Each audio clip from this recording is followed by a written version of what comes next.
Good morning बच्चों। How are you? आप सब कैसे हैं? ठीक होंगे? घर पे प्रैक्टिस कर रहे होंगे। मेरे जितने भी लेसन्स बनाए हैं मैंने उनको रिवाइज़ किया होगा। नोट्स मेकिंग आप सभी को एक इम्पोर्टेंट इन्फॉर्मेशन देनी है कि आप सबको अब तक का इस चैप्टर से पहले तक के सभी नोट्स बनाकर उसको पीडीएफ में कन्वर्ट करके 31 जुलाई से पहले पहले मुझे भेजना है। This is your assignment. If अगर बाई चांस सीबीएसई ने पेपर नहीं लिए और वो इंटरनल असेसमेंट के बेस पे अगर वो मार्क्स लगाना चाहेगी या कुछ इंटरनल चीज़ें मांगेगी तो I have to give the marks based upon this your performance. तो you have to prepare notes of all the chapters and send me directly, not in the group, in the form of PDF, all the chapters from starting to before this chapter। ये सभी आपको बना के देने हैं। तो today's हम SQL commands देख लेते हैं। कुछ आपकी एसक्यूएल कमांड अब स्टार्ट हो जाएंगी। अभी हम थ्योरेटिकल देख लेते हैं, then we have to practically. हम इसको प्रैक्टिकली मैं बाद में एक वीडियो बनाकर आपको प्रैक्टिकल भी बताऊंगा। सबसे पहले हम देख लेते हैं, आपने 11th में कुछ पढ़ी थी कमांड्स, तो माई एसक्यूएल शो डेटाबेस। तो सबसे पहले हमें देखना है, जब हम माई एसक्यूएल को ओपन करेंगे तो माई एसक्यूएल कैसे ओपन करना है, यू एवरीबॉडी नोज, तो हमें उसके लिए कोई बताने की ज़रूरत नहीं है। तो यू हैव टू चेक कि देयर इज़ ए डेटाबेस और नॉट। कितने डेटाबेस आपके पास हैं, इसको ऑलरेडी बने हुए हैं। तो हम लिखेंगे शो डेटाबेसेस, ये आपकी कमांड है। शो डेटाबेसेस सेमीकोलन, सेमीकोलन जरूर लगाना है। एंड ऑफ कमांड होता है, इसको हम बोलते हैं एंड ऑफ कमांड। ठीक है, तो आपके पास एक लिस्ट आ जाएगी। उसमें से अगर कोई डेटाबेस आपको यूज़ करना है, जिसको आप उसके अंदर काम करना चाहते हैं, तो आप use and that name of database इस कमांड को लगाएंगे। ठीक है, लेकिन अगर आपको अपना डेटाबेस बनाना है, आपको लगता है कि नहीं मुझे अपना डेटाबेस बनाकर मुझे काम करना है, तो you have to create command, create database then database name, that is syntax. you have to first write create, then you write database, then you have to give your database name। तो इस तरह से आप database को बना सकते हैं। अगर आपको डेटाबेस को डिलीट करना है तो आप लिखेंगे ड्रॉप डेटाबेस और database name.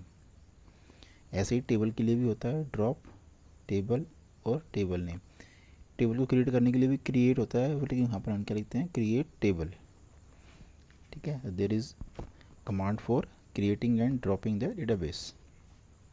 Now if you want to show the tables, if you have used an existing database, you have to check there is a table or not in that database, so you have to same command show tables, but this command is used after you have to enter into a database। जब आप database के अंदर जाएंगे उसके बाद ही आपको show tables करके देखना है कि कोई टेबल्स बनी है या नहीं बनी है, या आप भूल गए हैं नाम की, आपकी टेबल का नाम क्या है, आपने बनाई थी 20 दिन पहले बनाई थी, डोंट रिमेंबर कि टेबल्स का नाम क्या है, तो you have to check show tables. But if you have not a single table, और अभी आपने जस्ट एक डेटाबेस को क्रिएट किया है, तो ऑब्वियस है कि उस डेटाबेस के अंदर कोई भी टेबल नहीं होगी, तो you have to create the table. तो how to create the table, just create command using create command, then create, then syntax table, mention कि you have to create table, you have not create database. अगर database create कर रहे हैं तो ये आप mention करेंगे कि हम डेटाबेस बना रहे हैं, क्योंकि क्रिएट कमांड दोनों के लिए एप्लीकेबल है। Then name of your table, then start the bracket and give first column name, column type और कॉलम साइज। ठीक है, तो आपके टेबल का फर्स्ट कॉलम है last name, then second column name comma, you have to use separator, second table name, second table type and second table size, then again third table name, type and size, table name, sorry, column name, table size and type and size, then closing bracket। ये closing bracket किसके लिए था, जो आपने यहाँ पर closing bracket start किया था, then semicolon, end of command. This is the syntax to how a create table will be created. Meanwhile इसके अंदर अभी हमने देखा है कि इसके अंदर अभी हमने टेबल के साथ प्राइमरी की को ऐड नहीं किया है, because we have to create a simple table without, क्योंकि अभी हम इसके अंदर लिंक क्रिएट नहीं कर रहे हैं, तो इट मीन्स इसके अंदर आपका डुप्लीकेट डेटा आने के चांस ज़्यादा है, क्योंकि विदाउट प्राइमरी की आप रिडंडेंसी को रिमूव नहीं कर सकते, तो उसके लिए आपको प्राइमरी की बनानी ज़रूरी होती है। ठीक है, तो दिस इज़ अ टेबल। आपका जब इस टेबल को आप एग्जीक्यूट करेंगे तो आएगा 0 रो अफेक्टेड, क्योंकि अभी इस टेबल के अंदर कोई भी रो नहीं है। ठीक है, तो बाई चांस आपने टेबल बना लिया है और आप कुछ काम करने लग गए, बाद में आपको मालूम चला कि आपने टेबल तो बना लिया है, टेबल स्टूडेंट बना लिया है, बट उसका स्ट्रक्चर क्या है, कि आपने कौन कौन से कॉलम नेम दिए थे, नाम भूल गए हैं। आपको स्ट्रक्चर देखना है, तो अगर आपको स्ट्रक्चर देखना है तो you have a command describe student, और DESC शॉर्ट फॉर्म यहाँ तक भी लिख सकते हैं, DESC स्टूडेंट, तो it will display the structure of your table. Now how to insert the record into a table, तो यूजिंग इंसर्ट कमांड, हम इंसर्ट कमांड को यूज़ करेंगे टू एंटर द या insert the records into a table. तो insert into हम लिखेंगे, insert क्या कर रहे हैं, इनटू किस में, स्टूडेंट में, और क्या कर रहे हैं, वैल्यूज़। इट मीन्स जो ये स्टूडेंट है ये आपने नाम दिया है, बाकी ये सब क्या हैं, रिजर्व कीवर्ड्स हैं, ये रिजर्व वर्ड हैं, ये आपके फिक्स है सिंटेक्स के अंदर, they have to be used, ये यूज़ करने ही पड़ेंगे। Now give the same order, कि जो जिस ऑर्डर से आपने टेबल को क्रिएट किया है उसी ऑर्डर से आपने वैल्यू देनी है। आपने लास्ट नेम लिखा था, then first name, then city, and then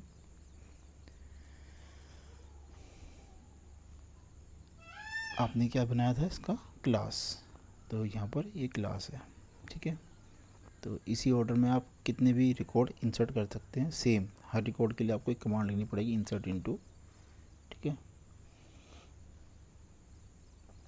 अगर आपको कोई स्पेसिफिक कॉलम के नाम लिखने हैं, आपने क्लास छोड़नी है, तो आप ऐसे भी कर सकते हैं, इंसर्ट इनटू स्टूडेंट। यहाँ वैल्यूज़ नहीं आएगी, पहले आप कॉलम के नाम लिखेंगे, फिर वैल्यूज़ लिखेंगे, और उसके बाद वैल्यूज़ को यहाँ पर इधर लिख देंगे। तो यहाँ पर लास्ट नेम की वैल्यू है, फर्स्ट नेम की है। यहाँ पर आप ऑर्डर चेंज कर सकते हैं, यहाँ पर आप सिटी को पहले लिखेंगे और लास्ट नेम को यहाँ ले आएंगे, फर्स्ट नेम सबसे आखिर लेंगे, तो उसी ऑर्डर में सिटी आपकी यहाँ आ जाएगी। मीन्स आप इस तरह से भी ऑर्डर को चेंज कर सकते हैं। ठीक है, तो this is how to. Now select command, select command से हम क्या करेंगे, अब if we insert more and more records, now we will check कि जो रिकॉर्ड्स आपने डाले हैं दे आर इंसर्टेड और नॉट, और इफ़ यू हैव टू कि हाउ कितने रिकॉर्ड्स आपके पास हो गए हैं, तो you have to use select command. ठीक है, तो लिखेंगे सेलेक्ट, यहाँ पर आ जाएगा, तो अगर आप स्टार लिखेंगे तो it will show all the records from table name. ठीक है, वेयर कंडीशन लगा सकते हैं, वेयर कंडीशन का मतलब होता है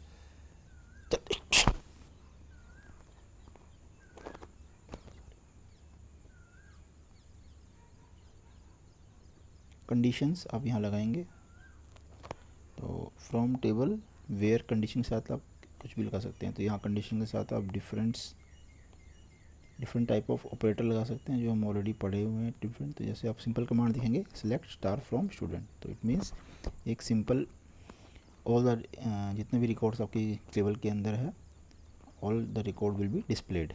स्टार मीन्स ऑल रिकॉर्ड। ठीक है, इसका मतलब क्या है, ऑल रिकॉर्ड्स।